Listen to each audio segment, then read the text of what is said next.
Someone once wrote this about our rivers. If we look closely and deeply enough, we can often see who we are as a people. Rivers define the context that gives us our sense of community.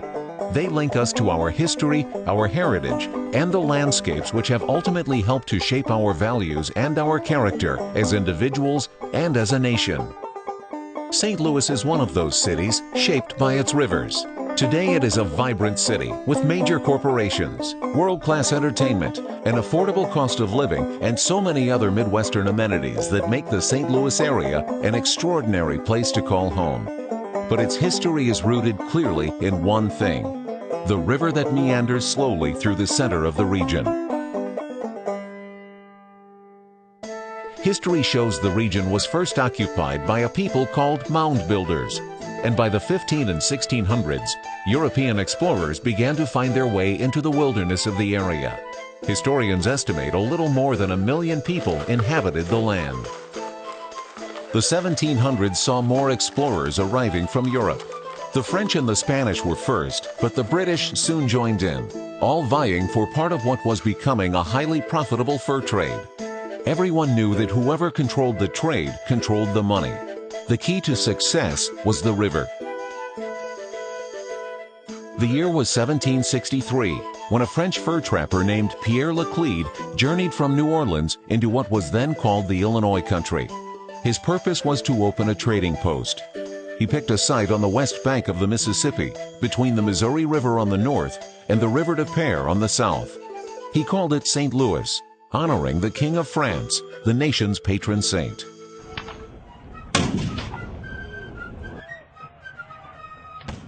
As the nation grew and ultimately fought its battle for independence and established its new democratic system of government, St. Louis was growing too.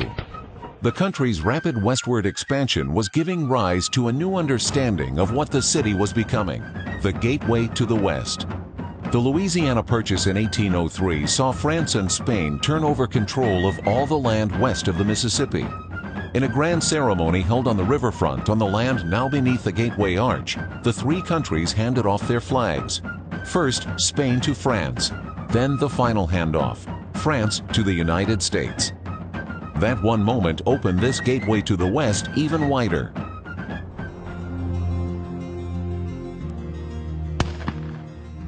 Traders, trappers, and explorers used St. Louis as the jumping-off point into an unknown wilderness of opportunity to the west. Among the more famous was Meriwether Lewis and William Clark's trailblazing expedition, departing from St. Louis on May 14, 1804.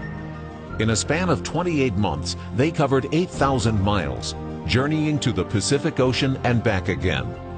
Easterners came looking for adventure, jobs, and new beginnings, making the area one of the fastest growing in the nation. At one point, St. Louis was the second largest city in the country, second only to Pittsburgh.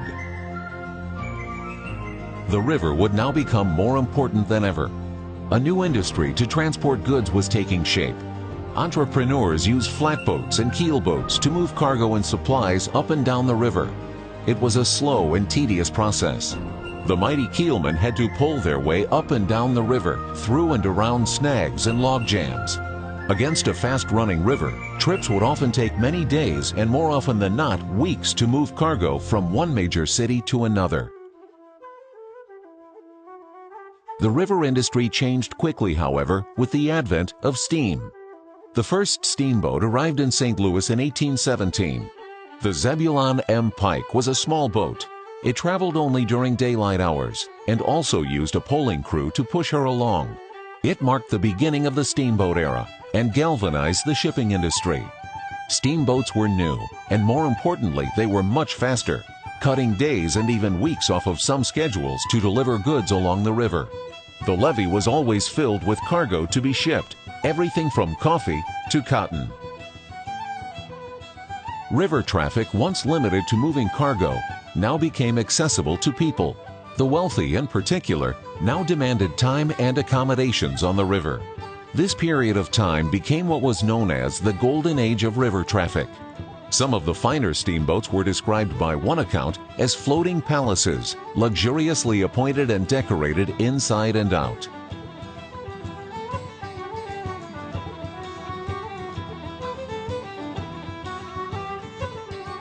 At the height of the steamboat era, the levee along the St. Louis riverbank extended for 6 miles. One account reports as many as 170 steamboats anchored and moored along the St. Louis riverfront. Each had its own distinctive mark.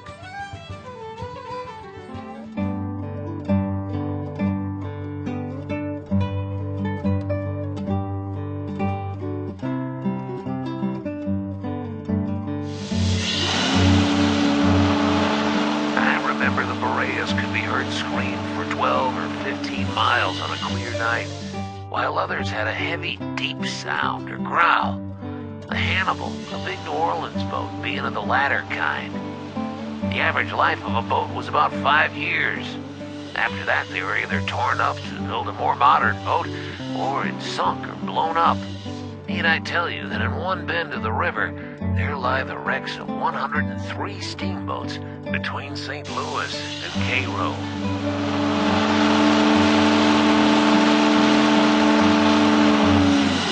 Steamboats were not without their problems.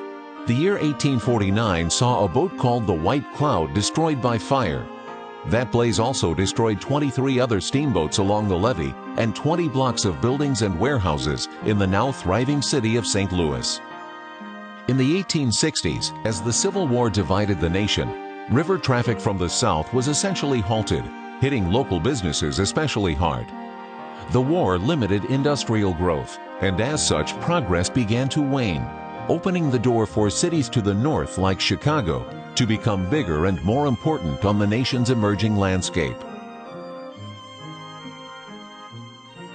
As steamboat builders competed to construct the best steamboat on the river, they also competed to see which boat was the fastest.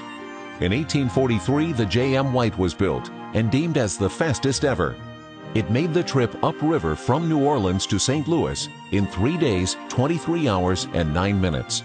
For that time, an illustrious record that stood for several decades.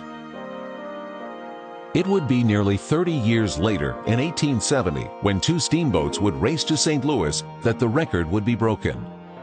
An estimated crowd of 10,000 crammed around the start line in New Orleans to see the Natchez and the Robert E. Lee begin the 1,200-mile trek north.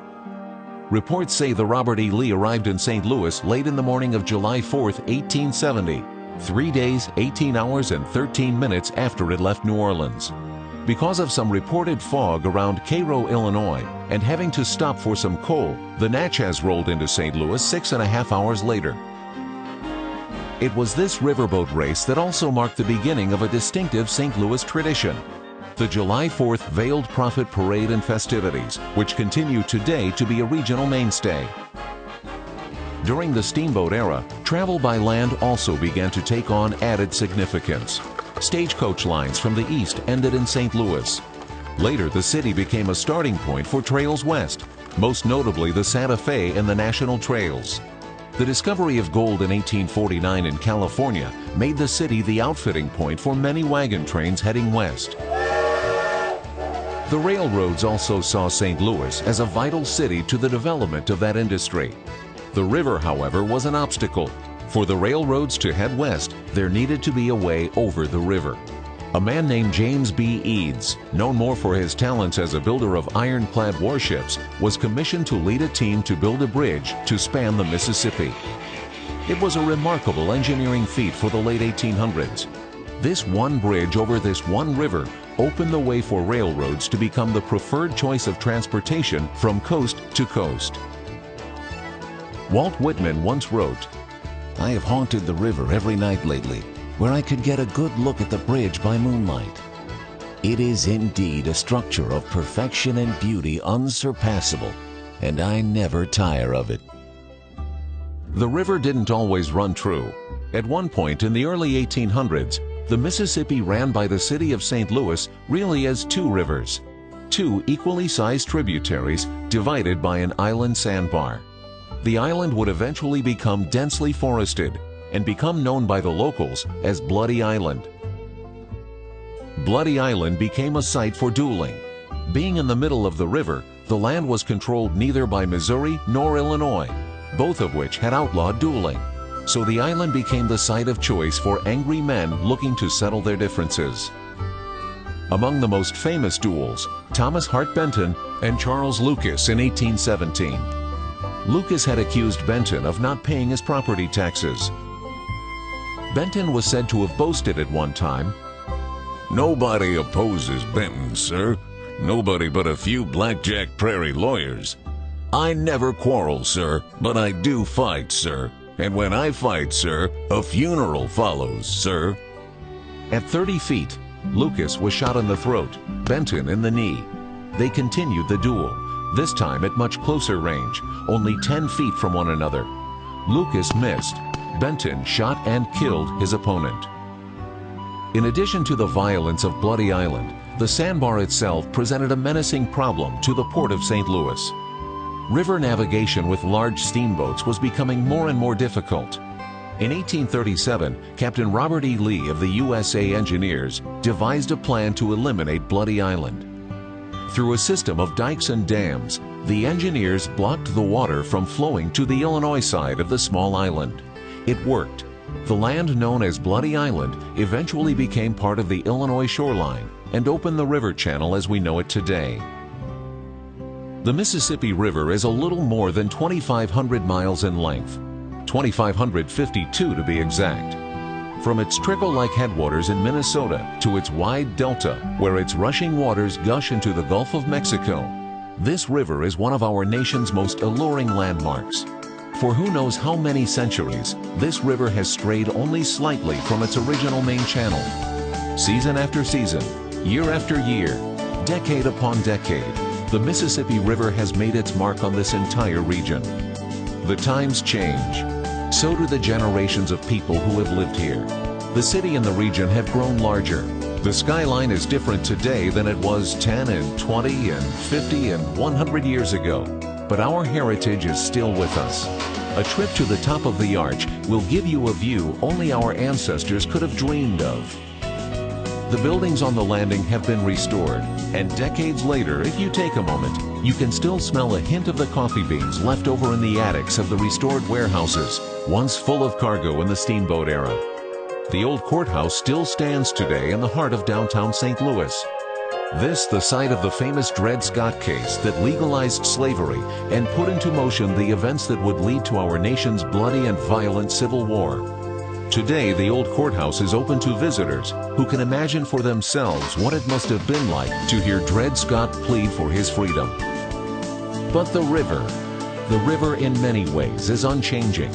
It just keeps on rolling, in its own way, an eyewitness, that one historical thread that winds its way throughout the fabric of our culture and what we have become today as a community in the 21st century. St. Louis, the gateway to the West, a frontier experience rooted in the Mississippi River and more than 4 centuries of pioneers. From its earliest days of trappers and traders to a high-tech metropolis brimming with innovation and creativity, St. Louis today is indeed a city of destination, the gateway to the West. We invite you to make it your destination.